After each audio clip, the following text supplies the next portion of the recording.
Aí é só para conferência, aí você não programa nada. Ok, aqui está vazio ainda e aqui também está vazio. Então tem que selecionar o rotor primeiro, né? Então, o rotor agora é o CC25.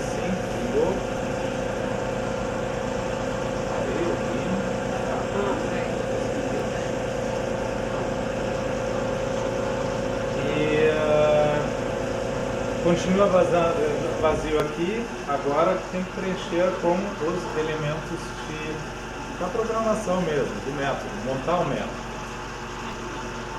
O que foi? Curva de fluxo. Queremos fazer uma curva de fluxo, curva de viscosidade. Vai ver se você acha a curva de viscosidade ali. Ali no você monta os elementos. Desses elementos aqui você monta o método. Então tem aí rotação, aí curva de fluxo aí, marrom. Puxa com o mouse lá para a janela. Vai pegar e puxar. Ok. Vamos entrar lá, vamos dar um clique. Agora está pegando essa questão da taxa da faixa de viscosidade, né? Por quê? Aqui tem um monte de janelas ainda, mas o mais importante primeiro é a rotação. Aí o que você tem? Primeiro você escolhe o método, o modo de atuar, né? Ou taxa controlada, né? Programando uma velocidade, variando a velocidade e medindo o torque. Isso é CR, Controlled Rate, taxa controlada. E você vê que quando está nesse modo CR, você tem início e fim, você tem taxa. Então você varia aqui, você tem que colocar taxa. Se você clica aqui nesse lado, clica no CS, mudou aqui. Agora você teria que colocar tensão. Então o mesmo símbolo aqui serve para os dois modos de trabalho. CR varia a taxa, CS varia a tensão. Mas ele é mais como se fosse uma tensão. Ele é original dele, é a tensão controlada. Mas a gente pode trabalhar nos dois Mas modos. aí, porque antigamente o que eu fazia? Eu fazia primeiro uma curva para delimitar mais ou menos a região da minha amostra, depois eu trabalhava em tensão controlada. Pode ser também. Se você não tem muita mudança, a gente visualiza, nós conseguimos compreender melhor, né? Com a taxa. Não, uma amostra nova. Então, volta para a CR. Vamos começar com a CR. Aí as finezas vão ficar com a Ana Luísa depois. Bom, valor inicial, valor final. Como escolher isso? Uma ajuda é aquele diagrama que a gente visitou agora, né? Então, se a gente tem uma ideia da viscosidade, e aí a gente consegue dar consegue obter uma estimativa de taxas. Mas, na verdade, o nosso primeiro objetivo é o outro, muitas vezes. A gente tem alguma coisa, algum objetivo. A viscosidade, eu preciso da viscosidade porque é processamento, é bombeamento, é estabilidade, é mistura, é aplicação. E nessa, vocês lembram de uma tabelinha que eu mostrei, taxas típicas, né? Então, taxas típicas para um bombeamento, por exemplo, 100, 200, mais ou menos nessa faixa. Então, me oriento normalmente na aplicação, o que eu quero saber da amostra, aí eu vou tentar traduzir isso para o reolômetro. Por exemplo, suco, né? ou spray. Suco não, spray. Né? Você quer secar alguma coisa, tem taxa muito alta. Então, se você quer saber qual é a viscosidade no bico do spray, então você tem que ir para a taxa muito alta. Isso. Entendeu? Você quer saber do bombeamento, você vai para 100. Se você quer saber como é que está a viscosidade na garrafa, na prateleira, você vai para menos de 0,01. Só que às vezes você não consegue, ou porque a taxa 001, né, não tem sensibilidade, ou porque numa taxa muito grande a amostra vai começar a sair ou alguma coisa. Então, a primeira coisa é qual é a minha aplicação. Aí depois a gente olha quais são as limitações que a gente restringe. Aqui estamos com uma viscosidade muito baixa, então para ter um sinal legal, a gente tem que ir para taxas relativamente altas. Vamos fazer um teste. Aí você vai, deixa para 10, em 10 a mínima e vai até 1000. 1000 ou mais. Coloca mais um zero. A partir de quando você começa a centrifugar? Depende da viscosidade, né? E do gato. Aí tem que ver o número Reynolds. Sim. Coloca mais um zero. Tenta sair aqui e clicar aqui, duração. Eita! Não dá, né? Aí não aceita. Se você quer ver qual é o valor máximo que você consegue realizar teoricamente com esse motor aqui, o quilômetro, coloca um número absurdo lá, aí tenta confirmar, porque aí ele te mostra o valor máximo.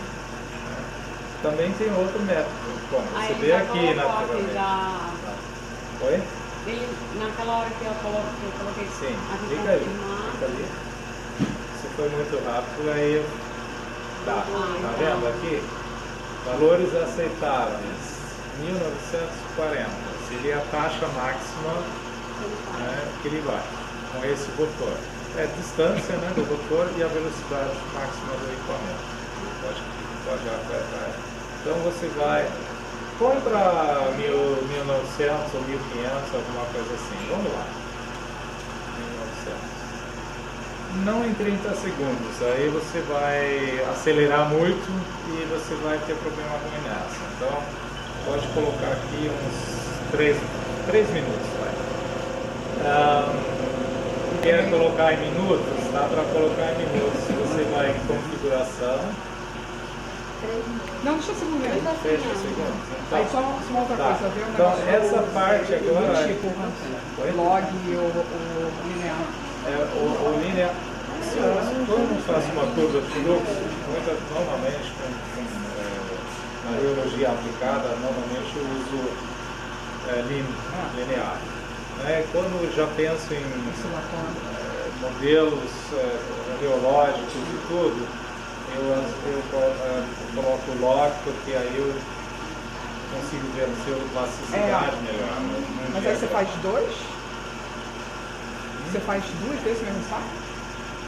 Não, porque o log, ele vai coletar em log. Exatamente. Ele vai linear, coletar você já tem que saber o que pontos. você pensa de gráfico depois, para você já prever a forma como você quer que colete. Vamos fazer em Lean, depois eu mostro. Porque se você pode distribuir os pontos em forma linear, ou seja, ele vai distribuir igualmente. Aí você vai ter um bolo no início e muitos passados no fim. No log eu vou ter um bolo no início e poucos pontos depois. Não, contrário. Não, no log ele vai deixar espaçado linearmente no log. Exatamente. E se você botar eu vou linear. ter um bolo nas taxas pequenas. Se você botar linear, você vai ter um bolo na taxa pequena. Não. Contrário? Faz isso aqui. Se você apresentar o gráfico como log, o linear você vai ter um bolo. Vamos fazer o seguinte. Falta ainda definir quantos pontos a gente quer fazer, tá? Então ali você vai em aquisição, aí tu vai, são 100 pontos. Então tá bom, 100 pontos tá bom. Pode aumentar para 200, mas não tanto, não coloca 1000, 10.000 lá, porque é muito, vai... Nem acontece textões, vai ter um monte de dados. Isso aí a gente não deixa para lá muitos detalhes.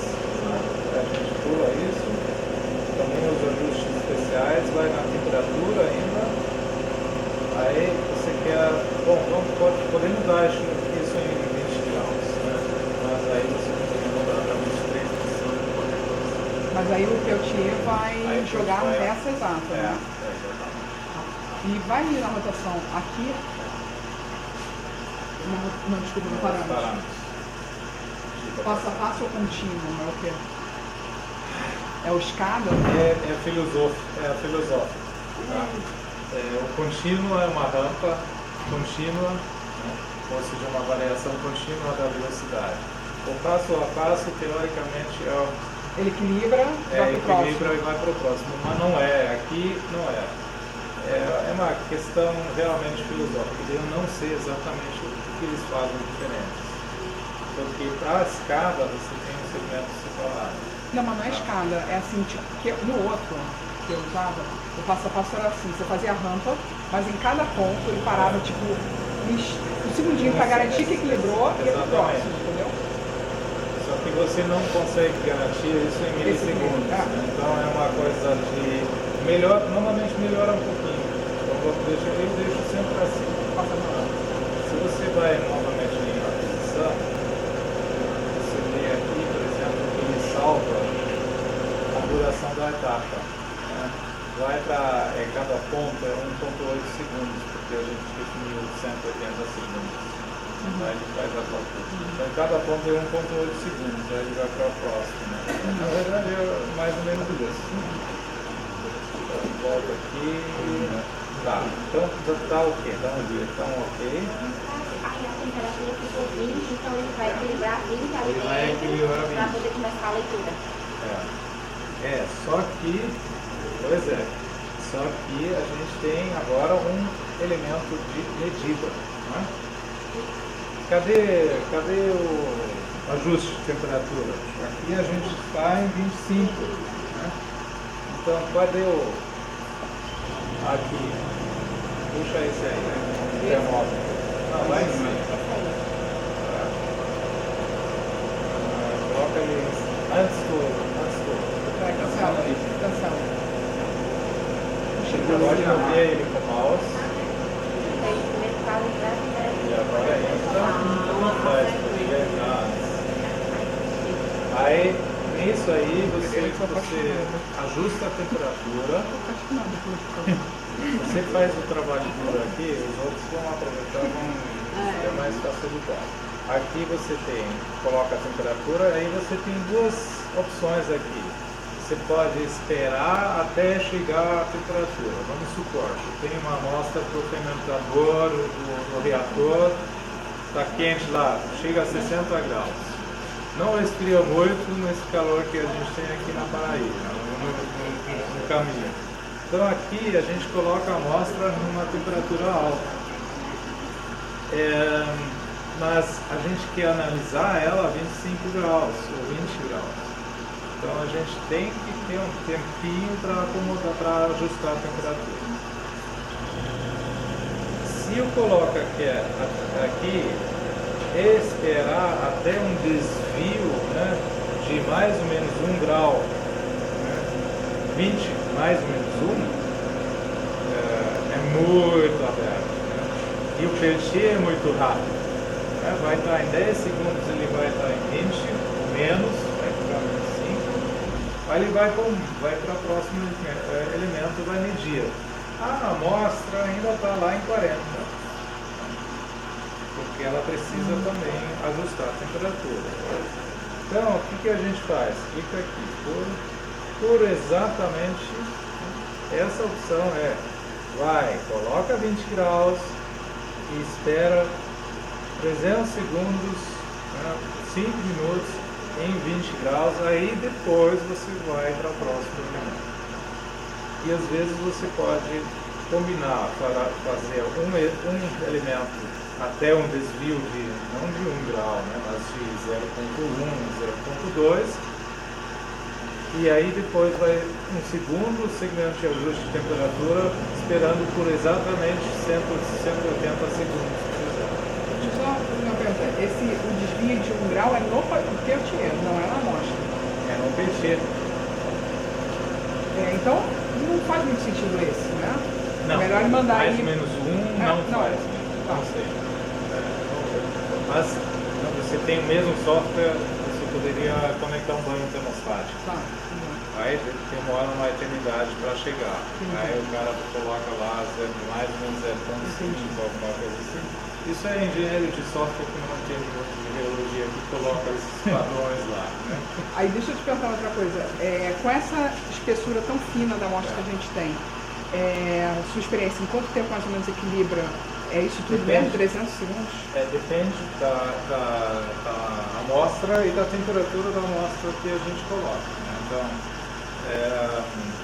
se a amostra chega à temperatura ambiente ou perto da temperatura que eu quero investigar, aqui a gente coloca 16 ml, não é muito. Né? Nas placas e cones a gente coloca 1 ml, ou menos. Mas sempre tem e tem duas coisas. Uma é ajuste de temperatura e com géis, pastas mais consistentes.